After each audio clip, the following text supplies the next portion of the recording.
La primera vez que sucedió, pensé que me lo había imaginado.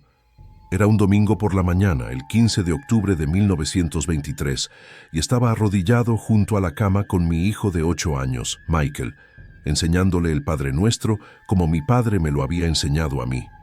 Sus ojos estaban cerrados, sus pequeñas manos juntas en posición de oración, su voz dulce repitiendo las palabras sagradas con la inocencia característica de la infancia. Padre nuestro que estás en los cielos.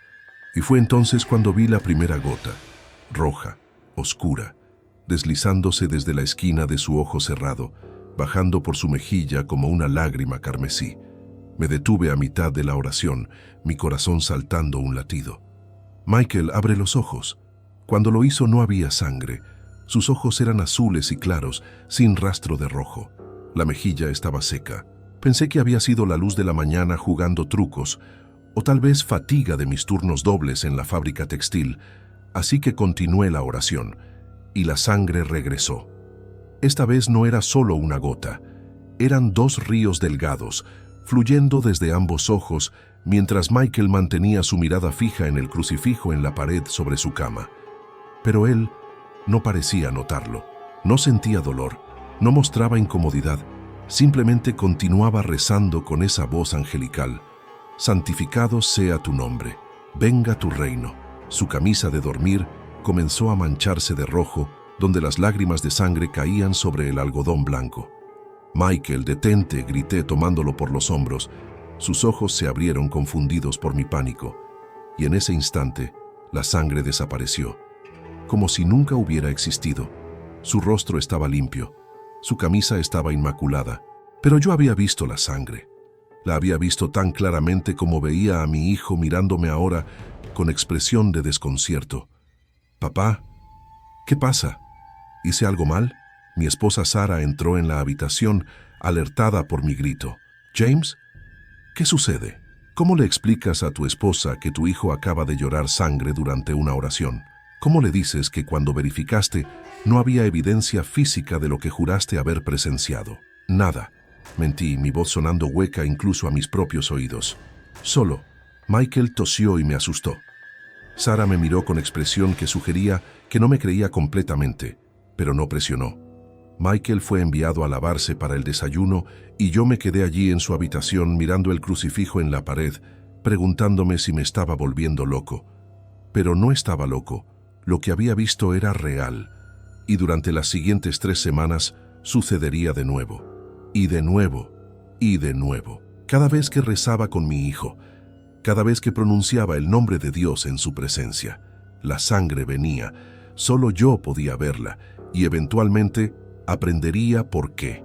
Porque no era Michael quien estaba maldito, era yo. Yo era el que había hecho algo imperdonable 15 años atrás, algo que había enterrado tan profundo en mi memoria que casi había logrado olvidarlo. Pero Dios no había olvidado. Y ahora, cada vez que intentaba conectar con lo divino, cada vez que guiaba a mi hijo inocente en oración, algo respondía, algo que usaba la sangre de Michael como mensaje, como advertencia, como recordatorio de que algunos pecados no pueden ser lavados con agua bendita y arrepentimiento verbal. Algunos pecados requieren pago. Y yo había estado evitando la factura durante demasiado tiempo. El padre Sullivan, nuestro párroco en la Iglesia Católica de San Patricio en Fall River, Massachusetts, eventualmente me diría lo que yo ya sospechaba en mi corazón. «Señor Callahan», me dijo después de que finalmente reuní el coraje para contarle sobre las lágrimas de sangre. Hay casos documentados en la historia de la Iglesia donde los pecados de los padres se manifiestan en los hijos, no como castigo divino contra el niño. Dios es misericordioso con los inocentes, sino como señal para el Padre, un llamado al verdadero arrepentimiento, un ultimátum. Se inclinó hacia adelante, sus ojos ancianos penetrando los míos con intensidad que hizo que mi alma se encogiera. «¿Qué hizo, James? ¿Qué hizo que requiere que la sangre de su propio hijo llore en protesta cada vez que usted invoca el nombre del Señor?» Y fue entonces cuando tuve que enfrentar la verdad que había estado huyendo desde 1908. La verdad sobre el hombre que había matado, no en defensa propia, no en guerra, No en ninguna circunstancia que pudiera justificar ante Dios o el hombre, lo había matado por dinero, por codicia, por ambición, y había ocultado el crimen tan perfectamente que nadie, ni siquiera Sarah, sabía que James Callahan, trabajador de fábrica respetable, esposo devoto, padre amoroso, católico practicante, era también un asesino. Pero Michael sabía, o más precisamente, la sangre de Michael sabía, porque la sangre llama a la sangre, y el hombre que había matado, su sangre nunca había sido encontrada, su cuerpo nunca había sido recuperado, y cada gota que había derramado aparentemente esperaba justicia. Esperaba hasta que yo, su asesino, se arrodillara en falsa piedad. Y entonces gritaba la única manera que podía, a través de las lágrimas rojas de mi hijo inocente. Mi nombre es James Callahan, tengo 38 años, y soy operador de telar en la fábrica textil Borden Mills en Fall River, Massachusetts. Vivo una vida que cualquiera llamaría ordinaria. Me levanto a las 5 de la mañana, trabajo turnos de 10 horas, regreso a casa donde mi esposa Sarah tiene la cena preparada y paso las tardes con nuestro hijo Michael de 8 años. Los domingos asistimos a misa en San Patricio sin falta. Somos católicos devotos, o al menos eso es lo que todos creen. Pero hay una diferencia entre parecer devoto y serlo realmente. Y Dios aparentemente conoce esa diferencia mejor que nadie. Durante 15 años pensé que había escapado. Pensé que mi pecado estaba enterrado lo suficientemente profundo como para que nunca resurgiera. Estaba equivocado. Escribo esto el 5 de noviembre de 1923, 3 semanas después de que las lágrimas de sangre de Michael comenzaran. 3 semanas de vigilar a mi hijo llorar carmesí cada vez que rezo en su presencia, mientras él permanece completamente inconsciente del fenómeno, porque ese es el horror más profundo. Solo yo puedo ver la sangre. Sarah no la ve. Los médicos que examiné a Michael, mintiendo sobre alergias oculares, no encontraron nada anormal. Incluso cuando le mostré fotografías que tomé con nuestra cámara Kodak, las imágenes reveladas mostraban a Michael con rostro perfectamente limpio. La sangre es visible solo para mí, es mi castigo personal, mi recordatorio, mi condena privada hecha manifiesta a través del hijo que amo más que a mi propia vida. Si estás leyendo esto y has cometido un pecado que crees haber enterrado exitosamente, si piensas que el tiempo y el silencio son suficientes para escapar del juicio, presta atención, porque Dios no olvida. Y cuando decide recordarte lo que has hecho, cuando decide llamarte a cuentas, usará lo que más amas como instrumento, no para castigar al inocente, nunca eso, sino para romper tu negación, para forzarte a enfrentar la verdad que has estado evitando. Las lágrimas de sangre de Michael no son castigo divino contra él, son misericordia divina hacia mí, una última oportunidad de confesar, de arrepentirme verdaderamente, de hacer restitución antes de que sea demasiado tarde, antes de que mi pecado no reclamado consuma no solo mi alma, sino potencialmente la de mi familia. El padre Sullivan me explicó que hay precedentes en la historia de la Iglesia para fenómenos como este. Santos que sangraban de los estigmas durante la oración, niños que lloraban lágrimas de sangre en presencia de pecadores no arrepentidos, crucifijos que supuestamente sangraban cuando mentiras graves eran pronunciadas en su presencia. La Iglesia los llama signos de contradicción, manifestaciones físicas de discordia espiritual. Cuando alguien en estado de pecado mortal no confesado intenta acercarse a lo sagrado, cuando la hipocresía se encuentra con lo divino, a veces la realidad misma protesta. Y en mi caso, esa protesta toma la forma de la sangre de mi hijo, no su sangre real. Los médicos confirmaron que Michael está perfectamente saludable, sin pérdida de sangre, sin anemia. Es sangre fantasma, sangre espiritual, sangre que representa el crimen que cometí y que nunca ha sido expiado. Esta es la historia de cómo un pecado enterrado durante 15 años regresó a perseguirme a través de los ojos de mi hijo, de cómo cada oración se convirtió en tortura, cada visita a la iglesia en agonía, cada momento de devoción aparente en recordatorio de mi hipocresía fundamental. y de cómo finalmente, cuando el padre Sullivan me ofreció una opción, confesar todo o arriesgarme a que el fenómeno empeorara, a que la manifestación espiritual se volviera física, a que Michael realmente comenzara a sangrar en lugar de solo aparecer sangrando a mis ojos, tuve que tomar la decisión más difícil de mi vida, porque confesar significaba prisión, significaba la horca, posiblemente, significaba destruir la vida que había construido, devastar a Sarah, dejar a Michael sin padre. Pero no confesar significaba arriesgar algo mucho peor. Significaba arriesgar que mi pecado contaminara a mi hijo de maneras que ni siquiera la iglesia podía predecir completamente.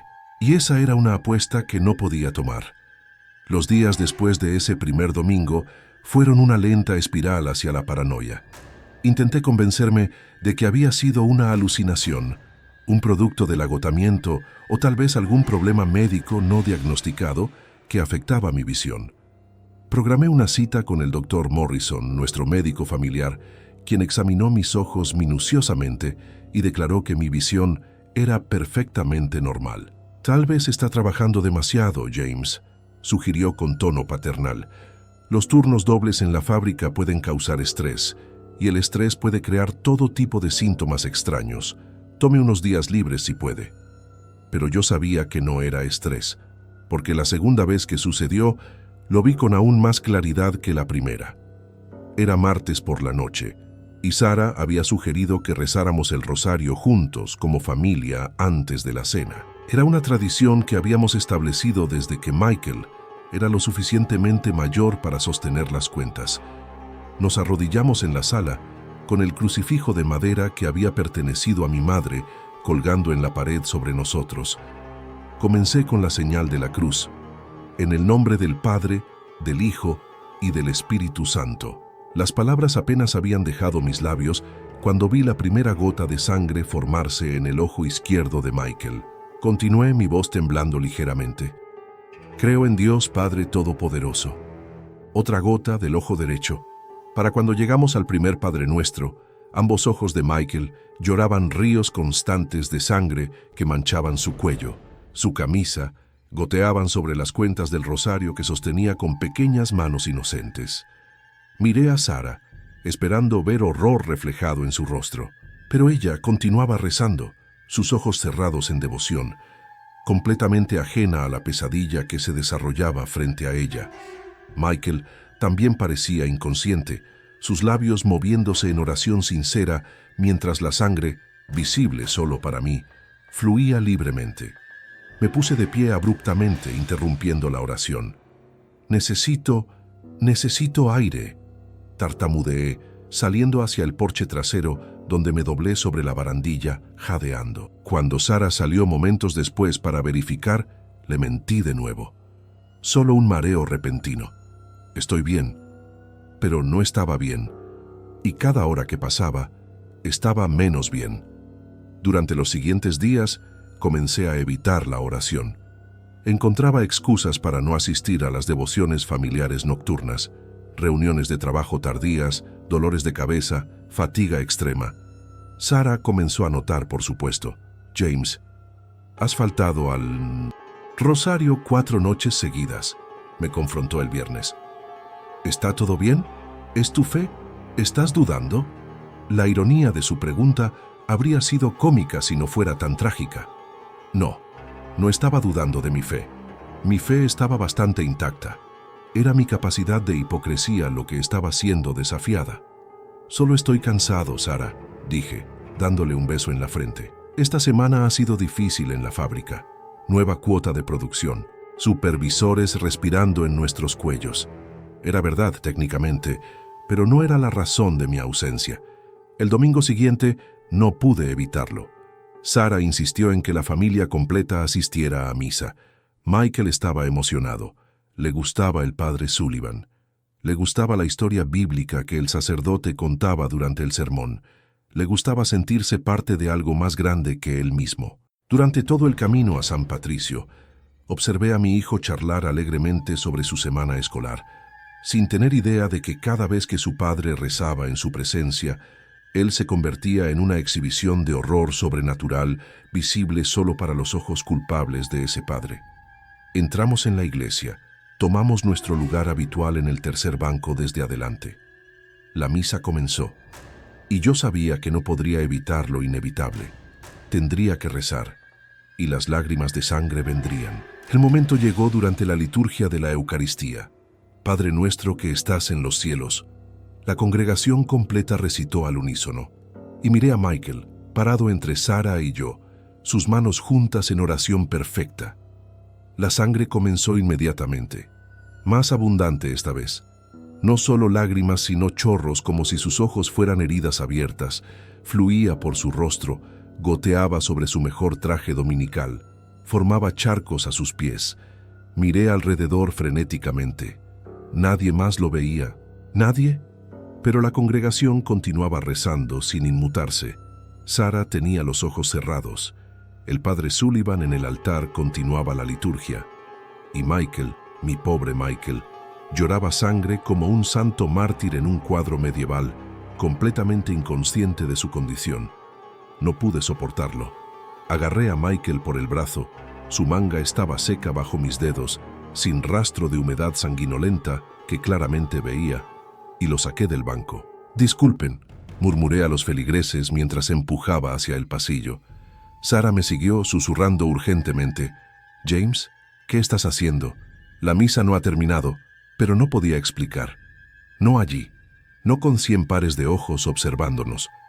Llevé a Michael al vestíbulo de la iglesia, luego afuera hacia el aire fresco de noviembre, y tan pronto como cruzamos el umbral de la iglesia, tan pronto como dejamos el espacio consagrado, la sangre desapareció, como apagada por un interruptor. El rostro de Michael estaba limpio, seco, perfecto. «Papá, ¿por qué salimos?», preguntó con genuina confusión. La misa no terminó. El padre Sullivan todavía no dio la bendición. Sara emergió detrás de nosotros, su rostro una mezcla de preocupación y frustración.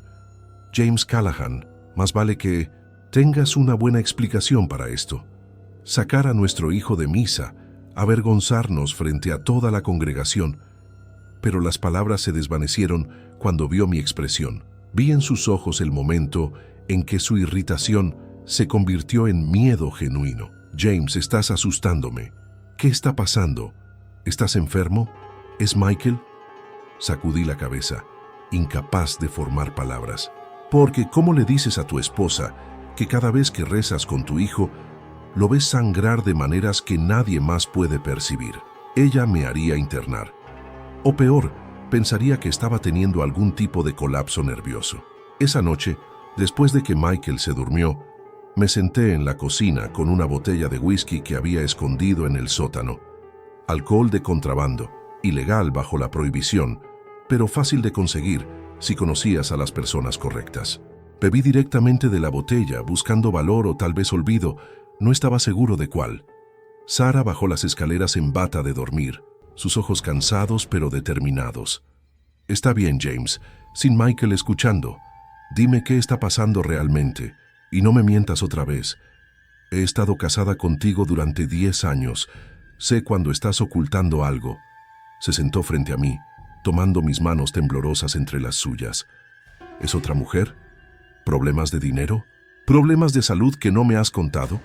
Sea lo que sea, podemos enfrentarlo juntos. Pero necesitas decirme la verdad». La verdad. Qué concepto hermoso y terrible. Miré a mi esposa, esta mujer que me había amado, que me había dado un hijo, que creía que yo era un hombre bueno y decente. Y quise contarle todo. Sobre las lágrimas de sangre. Sobre por qué creía que estaban sucediendo. Sobre lo que había hecho 15 años atrás, antes de conocerla, cuando era un hombre diferente con una moral diferente y una desesperación que justificaba lo injustificable. Pero las palabras no venían. En cambio, dije, «Estoy viendo cosas, Sara. Cosas que no son reales. Cuando rezo, cuando estoy en la iglesia, tengo alucinaciones. El médico dice que es estrés, pero está empeorando». No era completamente mentira. Solo omitía las partes más importantes. Sara frunció el ceño, su preocupación profundizándose. «¿Qué tipo de cosas ves?». No podía decirle específicamente, no sin revelar demasiado, así que fui vago. Cosas perturbadoras, violentas, como si mi mente estuviera proyectando imágenes de, no sé, culpa tal vez, o miedo. Me miró por un largo momento, evaluando. Luego asintió lentamente. Creo que necesitas hablar con el padre Sullivan, no como médico, como sacerdote. Tal vez esto es espiritual más que médico. Tal vez necesitas confesión o consejería o... Vaciló. James, ¿cuándo fue la última vez que te confesaste? ¿Realmente te confesaste? La pregunta me golpeó como puñetazo, porque tenía razón. Mi última confesión verdadera, donde admití pecados reales en lugar de inventar transgresiones menores para mantener las apariencias, había sido antes de casarnos, 10 años atrás. Al día siguiente, lunes, llamé enfermo al trabajo y caminé hasta la rectoría de San Patricio. El padre Sullivan me recibió en su estudio, una habitación forrada de libros que olía a tabaco de pipa y papel viejo. Era un hombre de 60 años, irlandés de nacimiento, con cabello blanco y ojos que habían visto décadas de confesiones humanas. James Callahan, dijo con acento de Cork todavía fuerte después de 30 años en América. No te veo en el confesionario muy seguido. ¿A qué debo el honor? Me senté, mis manos retorciendo mi gorra de trabajador nerviosamente. Padre, necesito hablar con usted sobre algo inusual, algo que está sucediendo cuando rezo. Y procedí a contarle todo. Sobre las lágrimas de sangre que solo yo podía ver, sobre cómo sucedían exclusivamente cuando rezaba, sobre cómo solo Michael era afectado.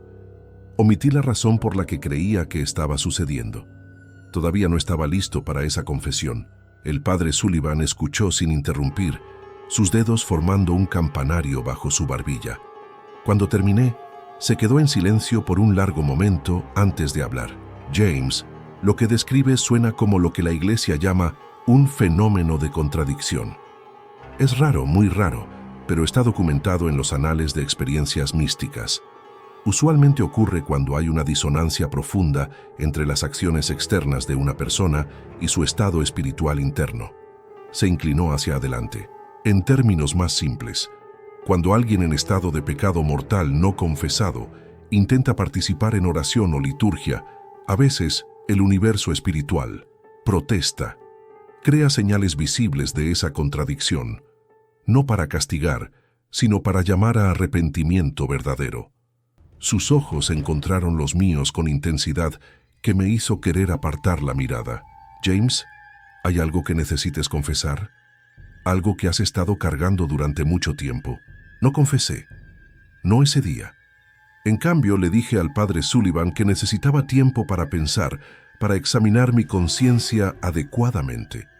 Me dio una semana, con la advertencia de que fenómenos como el que experimentaba rara vez permanecían estáticos. Tienden a intensificarse, James, especialmente si la persona continúa evitando el arrepentimiento verdadero. He leído casos donde las manifestaciones comenzaron como visiones privadas y eventualmente se volvieron físicamente reales, visibles para todos. Se levantó, caminando hacia su estantería y extrayendo un volumen grueso en latín. Este es un compendio de fenómenos místicos, compilado en 1847 por un jesuita italiano. Hay un caso aquí de un hombre en Nápoles que experimentó algo similar. Veía sangre en las manos de su esposa cada vez que recibía la comunión. Eventualmente, después de meses de ignorar la señal, su esposa realmente comenzó a sangrar. Estigmas espontáneos que aparecían durante la misa. Casi se desangró antes de que él finalmente confesara el adulterio que había estado ocultando. Las palabras del padre me persiguieron durante toda la semana. ¿Era posible que las lágrimas de sangre de Michael, actualmente solo visibles para mí, pudieran volverse reales? ¿Que mi hijo pudiera literalmente comenzar a sangrar por los ojos debido a mi pecado no confesado? La idea era demasiado horrible para contemplar, y sin embargo no podía confesar, porque confesar el asesinato, incluso uno cometido 15 años atrás, significaba la horca. Massachusetts tenía pena de muerte para asesinato premeditado, y lo que le había hecho a Patrick Donnelly en 1908 había sido definitivamente premeditado. No había sido un crimen de pasión o defensa propia. Había sido calculado, frío, ejecutado por codicia pura. Y la evidencia, si alguien supiera dónde buscar, probablemente seguía existiendo.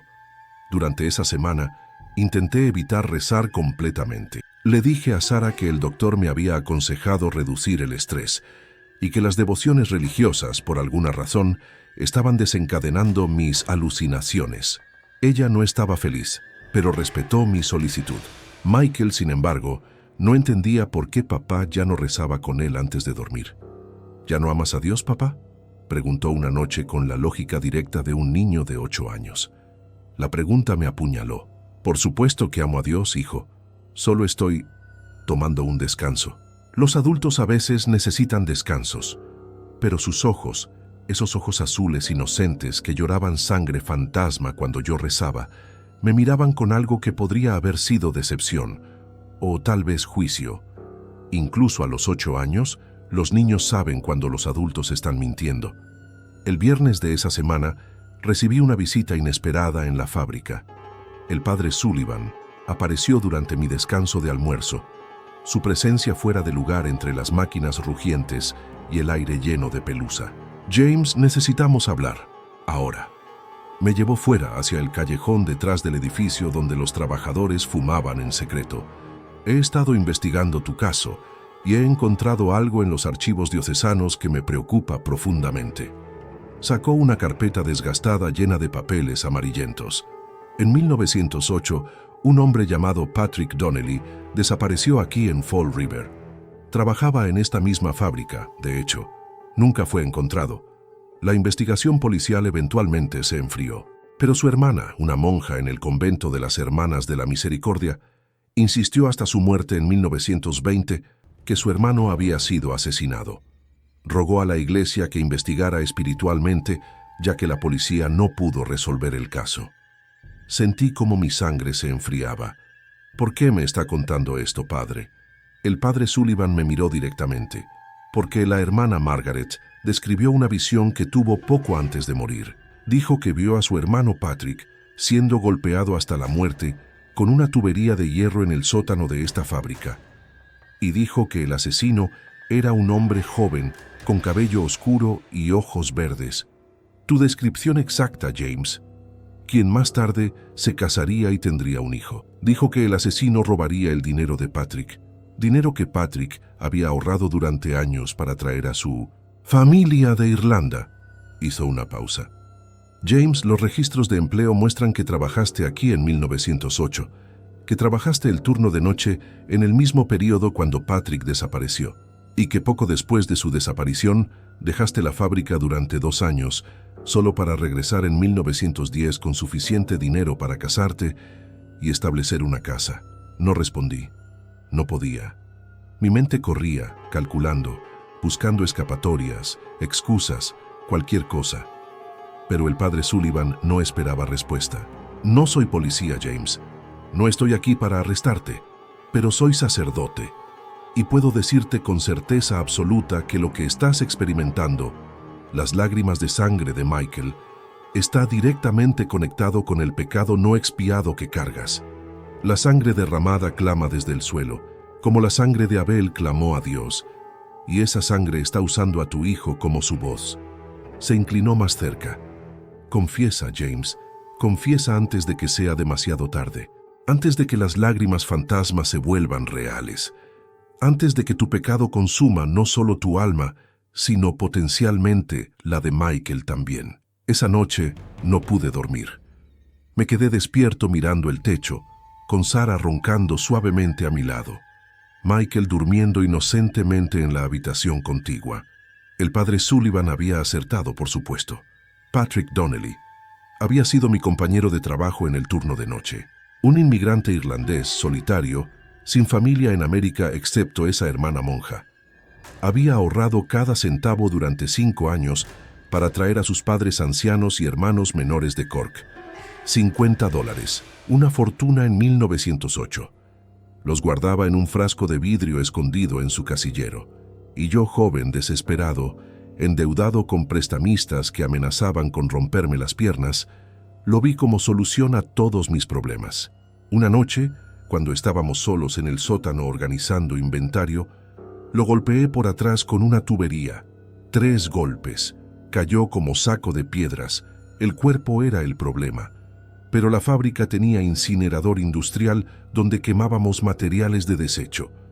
Era lo suficientemente grande, lo suficientemente caliente, para cuando terminé mi turno esa noche, Patrick Donnelly había dejado de existir en cualquier forma reconocible. Sus huesos pulverizados fueron mezclados con cenizas textiles y descargados en el río Taunton con la basura semanal. Tomé sus $50, pagué mis deudas y dejé la fábrica para evitar sospechas. Pasé 2 años trabajando en la industria naviera en Boston, permitiendo que el tiempo borrara memorias. Para cuando regresé a Fall River en 1910, nadie recordaba mucho sobre Patrick Donnelly, solo otro inmigrante que probablemente había regresado a Irlanda o se había movido a otra ciudad. El caso estaba frío. Yo estaba libre. Conocí a Sarah, nos casamos, tuvimos a Michael. Construí una vida sobre los huesos incinerados de un hombre inocente. El sábado, Michael preguntó si podíamos ir a la iglesia. No para misa, eso era domingo, sino solo para rezar. La señorita Thompson en la escuela dice que cuando tienes preocupaciones deberías hablar con Dios en su casa, explicó con la fe simple de un niño que aún cree que el universo escucha. Sarah pensó que era una idea maravillosa. Tal vez ayude con tus problemas, James. Estar en espacio sagrado, sentarte en silencio. No tienes que rezar en voz alta si no quieres. Pero sabía que no podría ir a la iglesia y simplemente sentarme. Sarah esperaría que rezara. Michael esperaría que rezara. Y las lágrimas de sangre vendrían. Más fuertes ahora, más abundantes, porque estaba ignorando activamente la advertencia, pero no tenía excusa válida para rechazar. Así que fuimos. San Patricio estaba casi vacío a mitad de tarde del sábado. Solo unas pocas ancianas rezando el rosario en los bancos traseros, y el sacristán preparando el altar para la misa del día siguiente. Nos deslizamos en nuestro banco habitual. Sarah se arrodilló inmediatamente, sus manos unidas, perdida en devoción privada. Michael me miró expectante. ¿Rezamos juntos, papá? Su voz resonó en el espacio silencioso. No podía negarme, no sin crear una escena. Así que asentí, me arrodillé, junté mis manos y cerré mis ojos. Padre nuestro. Las palabras salieron como vidrio roto, y cuando abrí mis ojos para verificar a Michael, la sangre ya estaba allí. Pero esta vez era diferente. Esta vez no eran solo lágrimas. La sangre salía de sus ojos, sí, pero también de su nariz, de sus orejas. Pequeños hilos carmesí goteando desde cada orificio de su cabeza. Me puse de pie tan abruptamente que el banco rechinó ruidosamente. Las ancianas se giraron para mirar. «James, ¿qué?» Sarah comenzó, pero yo ya estaba arrastrando a Michael hacia el pasillo, hacia la salida. «Necesitamos irnos ahora». Afuera revisé frenéticamente a Michael. Su rostro estaba seco, limpio, perfecto. «Papá, ¿por qué salimos de nuevo?», preguntó confundido y claramente herido. Solo habíamos comenzado a rezar. Sarah emergió de la iglesia, su rostro rojo de vergüenza y enojo. «James Callahan, esto tiene que parar. Sea lo que sea que está pasando contigo, está afectando a nuestra familia, a nuestro hijo. ¿Crees que Michael no nota que su padre no puede permanecer en la iglesia durante más de 5 minutos? ¿Crees que no se culpa a sí mismo?». Tenía razón. Vi en los ojos de Michael. ¿Por qué papá huye cada vez que intento rezar con él? Esa noche, mientras Michael dormía, me escabullí a su habitación, solo para mirarlo, para recordarme por qué no podía confesar, por qué no podía admitir lo que había hecho. Porque confesar significaba prisión, significaba la horca, significaba dejar a este niño sin padre. ¿No era mejor vivir con las alucinaciones, con las lágrimas de sangre que solo yo podía ver, que destruir su vida admitiendo mi crimen? Pero mientras estaba allí en la oscuridad, observando su pequeño pecho subir y bajar con respiración del sueño, algo cambió. Sus ojos se abrieron, y aunque la habitación estaba oscura, Juro que brillaban débilmente, rojo, como brasas mortecinas. «Papá», dijo con voz somnolienta, «tuve un sueño. Soñé con un hombre llamado Patrick. Dijo que está cansado de esperar. Dijo que su familia en Irlanda nunca supo qué le pasó. Dijo que su hermana murió todavía preguntándose. Se incorporó frotándose los ojos, normales ahora, sin brillo. ¿Quién es Patrick, papá?» Mi sangre se convirtió en hielo. «Solo un sueño, hijo. Los sueños no significan nada». Pero sabía que sí significaban algo. El fenómeno estaba empeorando. Ya no era solo visiones durante la oración. Ahora Patrick, o su memoria, o su alma no descansada, o lo que fuera, estaba alcanzando a Michael directamente, usando sus sueños, usando su inocencia como canal. Al día siguiente, domingo, no fui a misa. Le dije a Sara que estaba enfermo, lo cual no era mentira completa. Me sentía enfermo de miedo, de culpa, de la creciente certeza de que esto no terminaría hasta que hiciera lo correcto.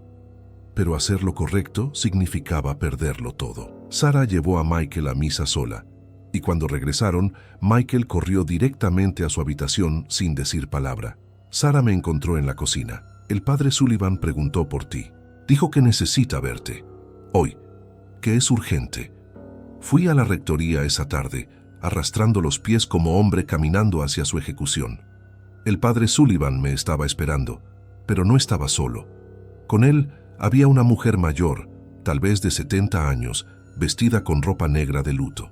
«James, esta es la señora Donnelly, hermana de Patrick Donnelly. Vino desde Boston cuando le conté sobre tu situación». La anciana me miró con ojos que habían llorado demasiadas lágrimas. «La hermana Margaret, mi otra hermana, tuvo visión de usted antes de morir», dijo con pesado acento irlandés. Describió su rostro en detalle. Dijo que Patrick la visitaba en sueños, mostrándole lo que le había sucedido. Nunca pude probarlo. La policía pensó que ella estaba loca de dolor, pero sabía que era verdad. Se acercó a mí, esta mujer pequeña y anciana, y puso su mano arrugada sobre mi brazo. «Tengo 73 años, señor Callahan. No viviré mucho más. Y antes de morir solo quiero saber, ¿dónde está mi hermano? ¿Dónde puedo llevar flores? ¿Dónde puedo rezar por su alma?» No respondí a la señora Donnelly ese día. Me quedé paralizado mirándola, sintiendo cómo el peso de 15 años de silencio aplastaba mi pecho como roca. El padre Sullivan eventualmente me escoltó fuera, dándole a la anciana un momento a solas en su oficina. «Tiene una semana, James», me dijo con voz que no admitía argumentos.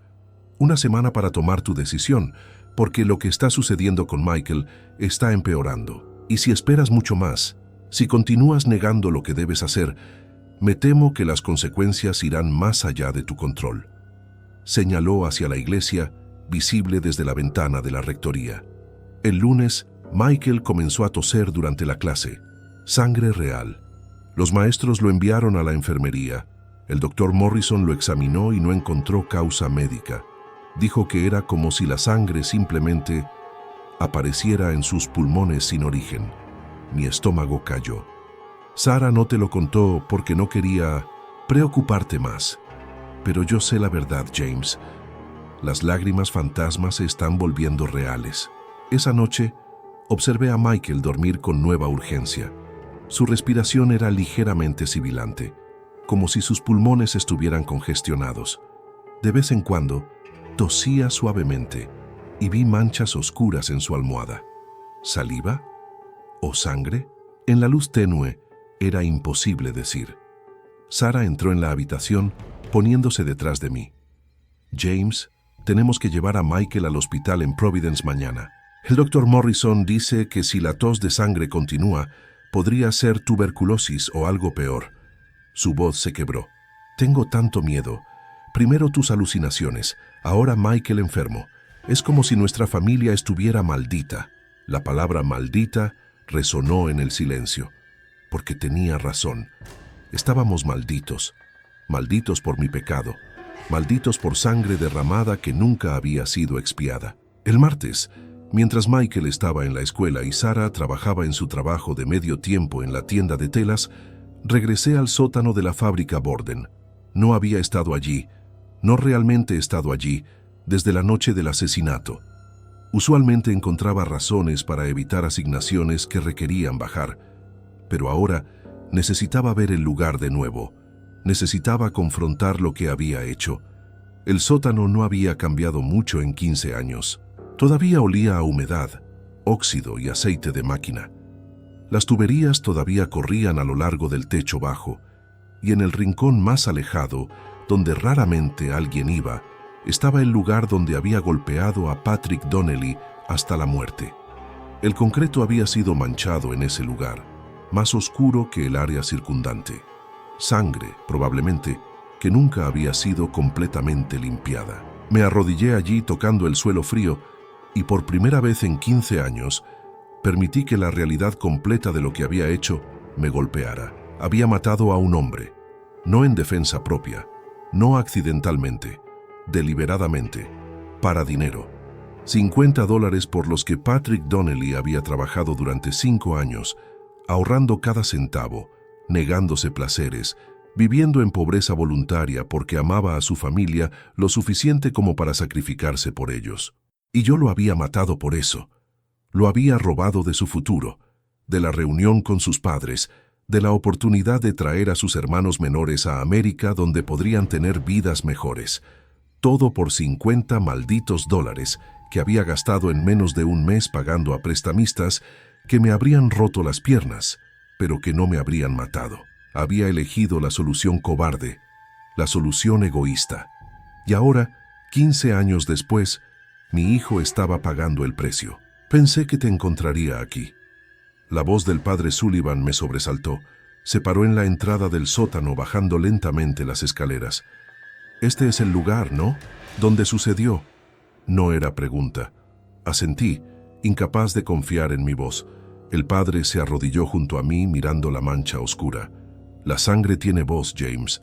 La Biblia lo dice claramente. La voz de la sangre de tu hermano clama a mí desde la tierra. Génesis 4:10.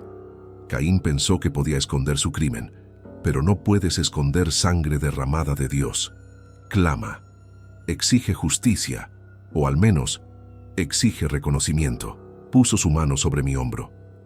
No puedo prometerte que confesar te salvará de consecuencias legales. Probablemente no lo hará, pero puedo prometerte que es la única forma de salvar a Michael, porque mientras sigas llevando este pecado sin confesar, mientras sigas fingiendo piedad, mientras tienes sangre en tus manos, tu hijo será el campo de batalla donde se desarrolla esa contradicción.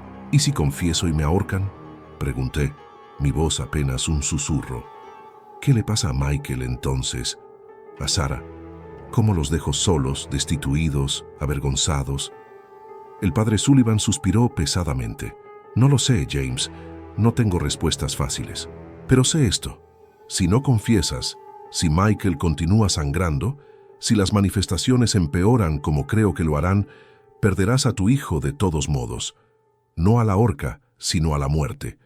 Porque la contradicción espiritual de esta magnitud, expresándose a través de un niño inocente, eventualmente consumirá a ese niño. He leído los casos, he visto los registros. Niños que murieron sangrando de heridas que no tenían fuente física. Niños cuyas vidas fueron literalmente drenadas porque se convirtieron en conductos para pecados que no eran suyos. Se puso de pie, ofreciéndome su mano. Tienes que elegir, James. Perder tu vida, posiblemente. O perder a tu hijo, ciertamente. Esa noche, Sarah me confrontó después de acostar a Michael. El hospital llamó. Los resultados de las pruebas de Michael regresaron. No es tuberculosis, no es enfermedad pulmonar, no es nada que puedan identificar médicamente, pero está tosiendo más sangre, más cada día. Los doctores dicen que si no encuentran la causa pronto, no terminó la oración. No necesitaba hacerlo. Me desplomé en la silla de la cocina, enterrando mi rostro en mis manos. Sarah se arrodilló frente a mí, forzándome a mirarla. James, sea lo que sea que hayas hecho, sea lo que sea que estés ocultando, necesitas arreglarlo. Ahora. Porque estoy perdiendo a nuestro hijo, y no sé por qué. Y creo, Dios me ayude, creo, que tú sí sabes por qué. Sus ojos se llenaron de lágrimas. Así que dímelo, dime qué hiciste, dime cómo arreglarlo. Y fue entonces cuando me rompí. En esa cocina, bajo la luz tenue de nuestra única lámpara eléctrica, le conté a mi esposa todo. Sobre Patrick Donnelly, sobre el asesinato, sobre los $50 robados, sobre el cuerpo incinerado, sobre 15 años de silencio, sobre cómo había construido nuestra vida entera, sobre cimientos de sangre no confesada. Sara no gritó, no lloró. Simplemente se sentó allí, con su rostro volviéndose más y más pálido mientras hablaba. Cuando terminé, se quedó en silencio por un largo momento. Luego se levantó, caminó hacia la ventana y habló sin mirarme. Tengo que pensar en Michael primero, no en ti, no en mí, en Michael. Se giró y vi en sus ojos algo que nunca había visto antes. Determinación de acero mezclada con amor feroz de madre. Vas a confesar mañana, vas a ir al padre Sullivan, vas a hacer confesión completa y luego vas a ir a la policía. Sara, me colgarán. Ella me cortó. Y si no lo haces, nuestro hijo morirá, sangrando de adentro hacia afuera por un pecado que no es suyo, por tu pecado. Así que sí, James, te colgarán probablemente, y seré viuda, y Michael crecerá sin padre, pero crecerá, vivirá, y tal vez, solo tal vez, podrá perdonarte algún día por elegir hacer lo correcto, incluso cuando llegó 15 años tarde. Se limpió los ojos violentamente. Tienes hasta mañana al mediodía. Si no has ido al padre Sullivan para entonces, yo misma iré a la policía y les contaré todo. No voy a dejar que mi hijo muera porque su padre es cobarde. No dormí esa noche. Me quedé despierto mirando el techo, escuchando a Michael toser en la habitación contigua. Cada tos, un recordatorio de que el tiempo se acababa. Alrededor de las 3 de la mañana, escuché a Michael gritar. Sara y yo corrimos hacia su habitación para encontrarlo sentado en la cama, con su camisa de dormir empapada en sudor. Era tan real, sollozaba. Papá, soñé que estaba ahogándome en sangre, llenaba mi boca, mi nariz, no podía respirar. Encendí la lámpara y mi corazón casi se detuvo. La almohada de Michael estaba manchada de rojo, sangre fresca. Sara vio mi expresión y corrió a tomar una toalla. Cuando limpiamos el rostro de Michael, no encontramos heridas. No había cortes, no había fuente obvia del sangrado. Simplemente estaba allí, como si se materializara de la nada. Eso es todo, dijo Sara con voz absolutamente plana. Ahora mismo, vamos a la rectoría ahora. Eran las 3:30 de la madrugada, pero no discutí. Vestimos a Michael, quien estaba confundido y asustado, pero demasiado débil para protestar mucho, y condujimos a través de las calles vacías de Fall River hacia San Patricio. Sara golpeó la puerta de la rectoría hasta que el padre Sullivan respondió en bata, con ojos entrecerrados por el sueño. «Es James», dijo Sara sin preámbulo. «Está listo para confesar. Todo. Ahora». El padre me miró evaluando, luego asintió. «Vengan dentro». Nos guió a su oficina. Instaló a Michael en un sofá donde el niño inmediatamente se quedó dormido exhausto y luego se giró hacia mí. «Muy bien, James. Es hora. Confiesa. Todo. Y luego veremos qué se puede hacer para salvar a tu hijo». Me arrodillé en esa oficina, no en un confesionario tradicional, sino allí mismo en el suelo, y confesé. Cada detalle. La planificación, la ejecución, la destrucción del cuerpo, el robo del dinero. 15 años de silencio, 15 años de vivir una mentira. Y mientras confesaba, mientras finalmente admitía en voz alta lo que había hecho, sentí algo cambiar. No puedo describirlo exactamente. Era como si un peso que había estado en mi pecho durante tanto tiempo, que había olvidado que estaba allí, de repente se levantara. No desapareciera. Todavía sabía que enfrentaría consecuencias, todavía sabía que probablemente moriría por mi crimen. Pero el peso aplastante de ocultarlo, de fingir, de mantener esa contradicción entre quien pretendía ser y quien realmente era. Eso se levantó. El padre Sullivan me dio la absolución. «Ego te absolvo a peccatis tuis». Y luego hizo algo que no esperaba. Llamó a la policía.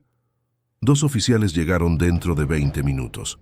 El padre Sullivan les explicó que yo había hecho confesión de asesinato y que estaba dispuesto a dar declaración completa. Me arrestaron allí mismo, con Sarah observando con rostro de piedra y Michael todavía durmiendo en el sofá, ajeno al hecho de que su padre acababa de confesar ser asesino. Mientras me esposaban, me giré hacia Sarah. «Lo siento», dije, sabiendo que las palabras eran completamente inadecuadas. «Lo siento mucho». Ella no respondió. Solo asintió una vez, rígidamente. Pero cuando los oficiales me estaban llevando hacia la puerta, Sarah habló. «James». Me detuve. «¿Michael?», preguntó, su voz quebrada. «¿Se detendrá ahora? ¿Dejará de sangrar?». El padre Sullivan respondió por mí. «Debería. La contradicción ha sido resuelta. El pecado ha sido confesado. La sangre de Patrick Donnelly ya no necesita clamar a través de Michael, pero llevará tiempo, días, tal vez una semana, para que las manifestaciones se detengan completamente». Sarah se desplomó en una silla, sollozando finalmente. Y yo fui llevado a la noche, hacia una celda, hacia un juicio, hacia una horca casi segura, pero con una extraña sensación de paz que no había sentido en 15 años. Me mantuvieron en la estación de policía de Fall River durante 3 días antes de transferirme a la prisión del condado en Taunton. Durante esos 3 días, di declaración completa a los detectives, confesando todo con un detalle que los hizo estremecerse. Les conté dónde había escondido la tubería después de limpiarla, en el río Taunton, arrojada desde el puente Mill Street. Les conté cómo había accedido al incinerador industrial, había falsificado una orden de trabajo para que pareciera que estaba autorizado a usarlo fuera de horas.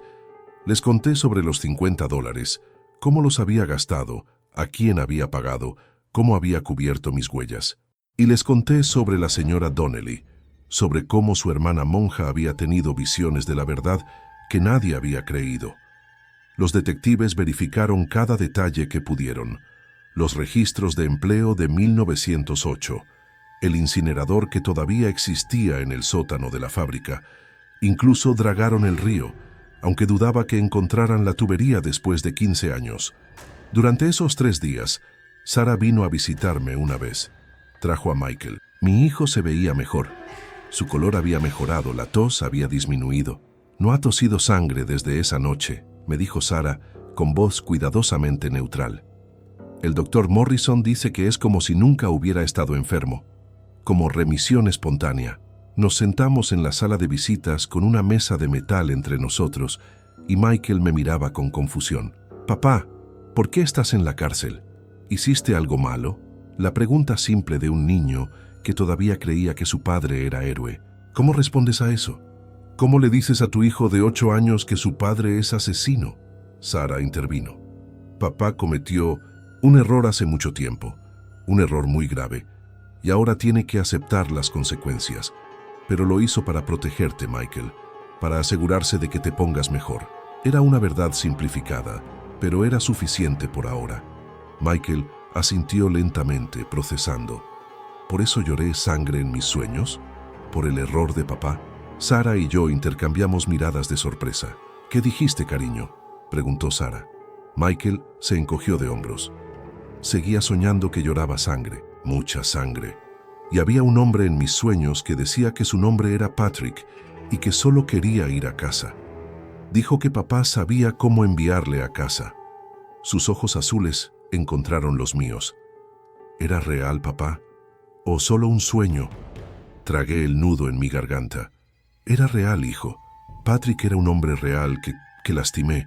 Y tenías razón. Quería ir a casa. Su alma quería descansar. Y ahora, debido a lo que hice, finalmente puede». Michael consideró esto con la seriedad que los niños a veces poseen. «Entonces hiciste algo bueno al final, incluso si tuviste que venir a la cárcel por ello».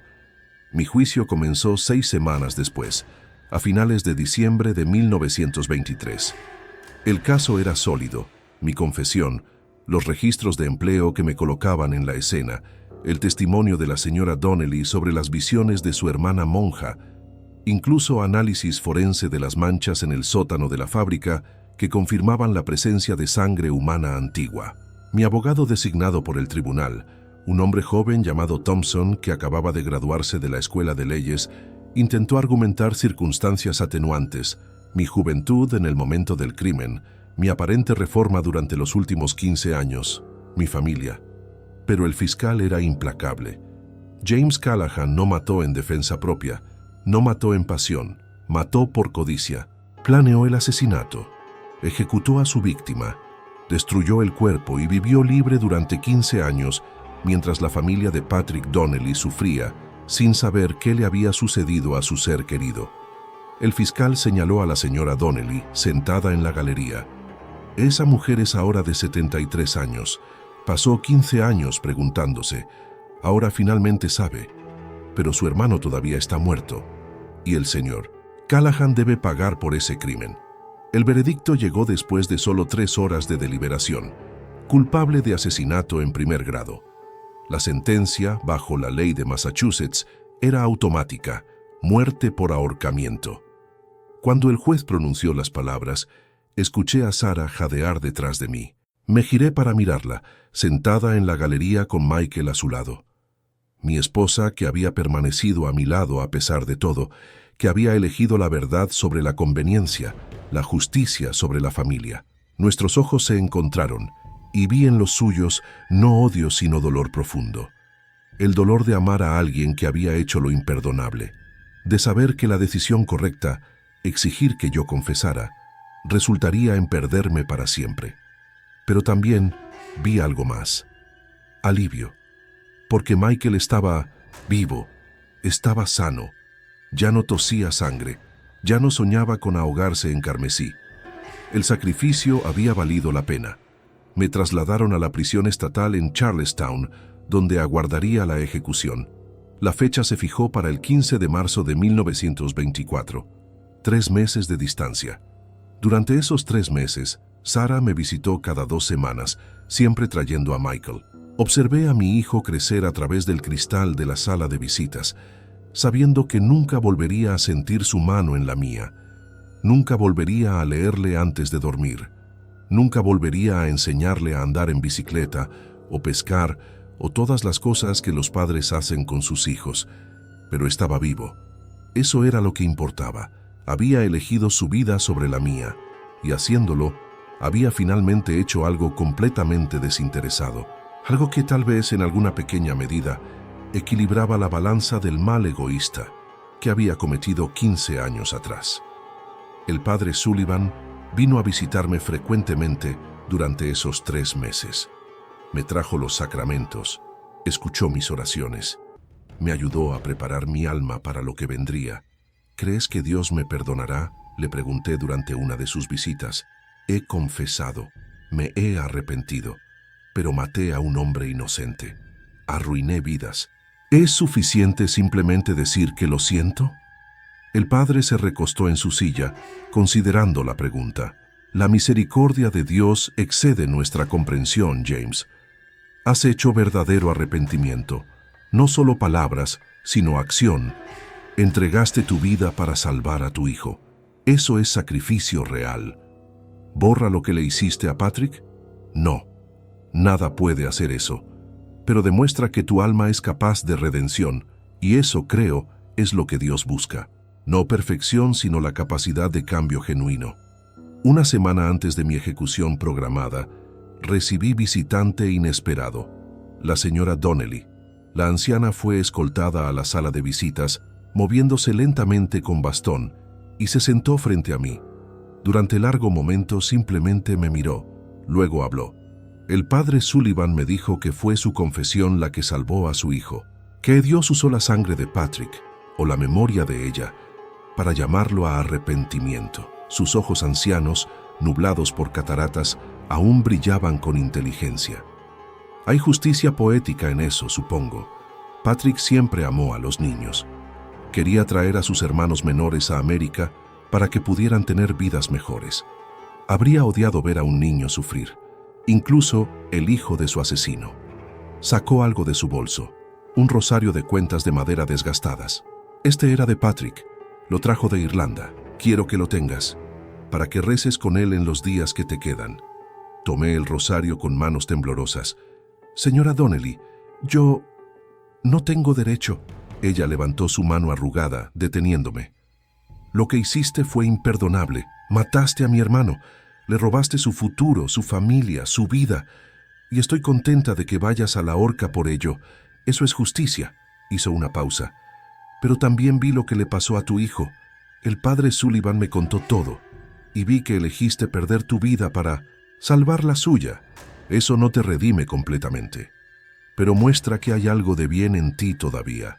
Algo de tu alma que vale salvar. Así que reza con el rosario de Patrick. Pide su intercesión. Y tal vez, en el próximo mundo, podrás pedirle perdón cara a cara. Se levantó para irse, luego se detuvo. Y señor Callahan, gracias por finalmente decir la verdad, por darme respuestas, por permitirme finalmente cerrar este capítulo. Puedo morir en paz ahora. Y eso al menos es algo. Los días finales pasaron demasiado rápido y demasiado lento simultáneamente. Recé el rosario de Patrick Donnelly cada día, sosteniendo las cuentas que sus dedos habían sostenido, preguntándome si su alma realmente podía escuchar mis oraciones, preguntándome si podría perdonar en muerte lo que nunca habría perdonado en vida. Sarah vino a visitarme el día antes de la ejecución, trayendo a Michael por última vez. No quería que vinieras mañana, le dije. No quiero que me recuerdes de esa manera, como un hombre siendo ejecutado.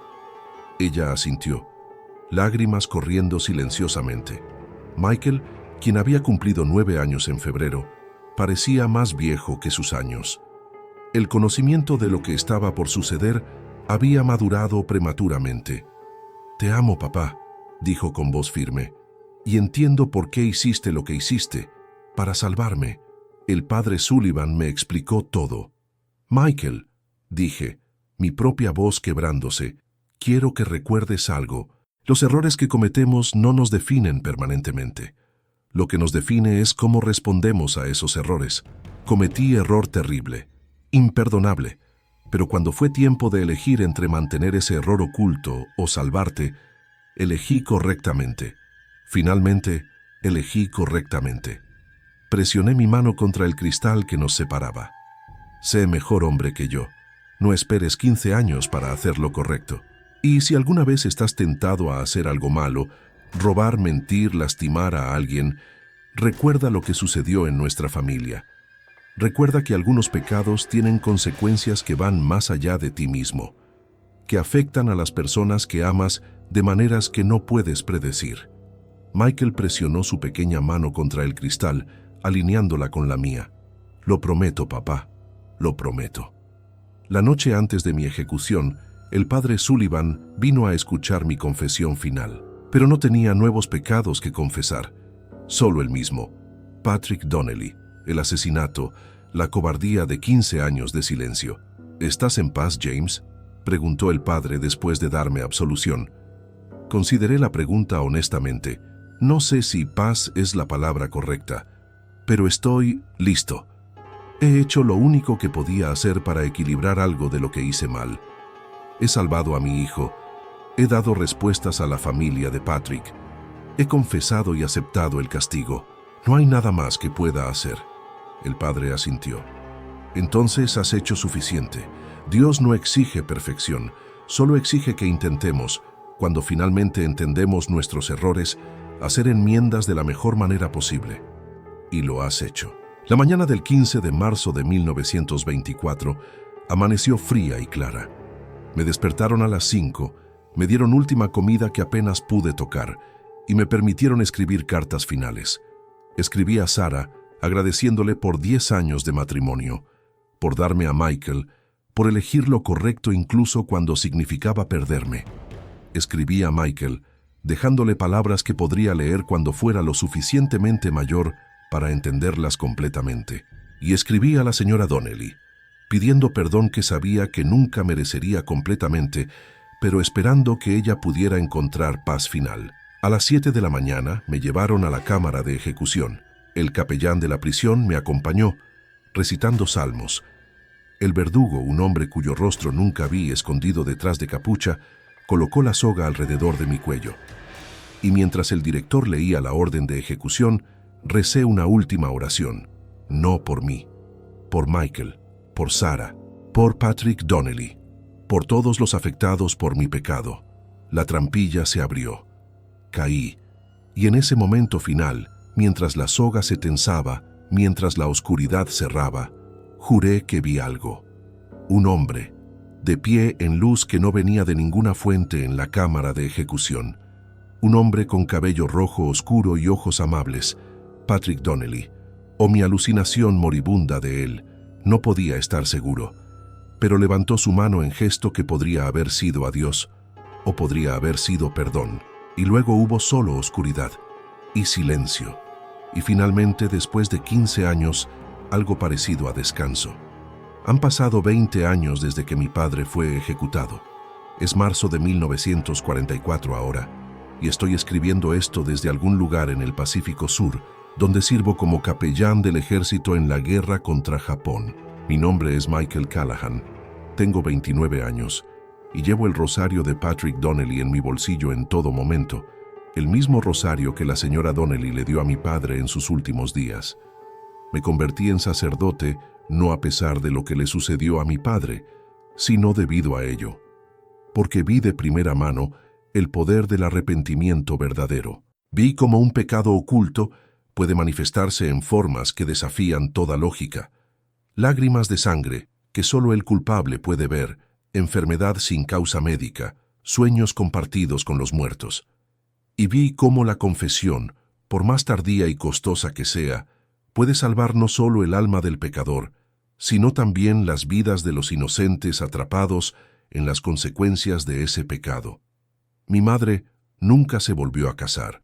Vivió el resto de su vida en Fall River, trabajando en la tienda de telas, asistiendo a misa cada domingo y visitando la tumba de mi padre una vez al mes.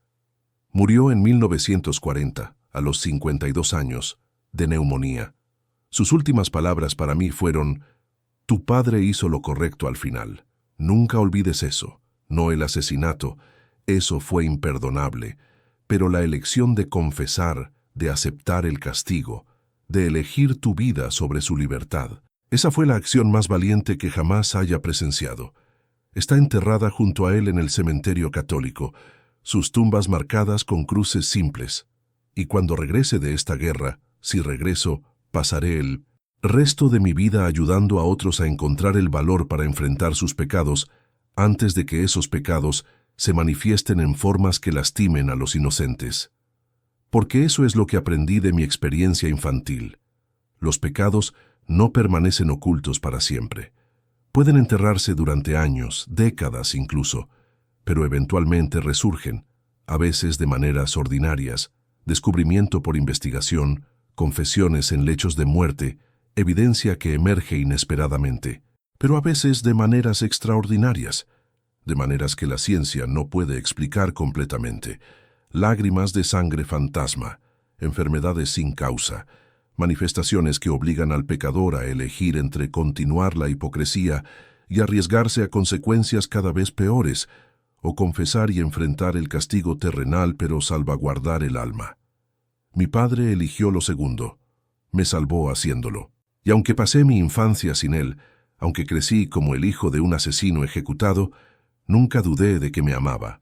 Porque el amor verdadero se demuestra no con palabras, sino con sacrificio. Si estás leyendo esto y cargas un pecado oculto, no importa cuán antiguo, no importa cuán bien enterrado, te insto.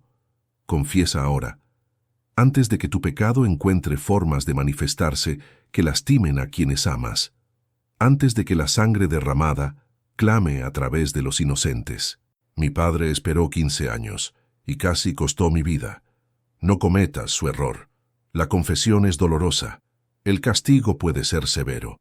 Pero la alternativa, permitir que tu pecado se pudra dentro de ti, filtrándose hacia afuera de maneras impredecibles, potencialmente destruyendo a quienes están cerca de ti, es infinitamente peor. Dios es misericordioso, pero su misericordia requiere arrepentimiento honesto. Y el arrepentimiento honesto requiere confesión, incluso cuando esa confesión cueste todo, porque al final, como mi padre aprendió, algunas cosas valen más que la vida misma: la salvación del alma, la protección de los inocentes, y la paz que viene solo cuando finalmente dejas de huir de la verdad.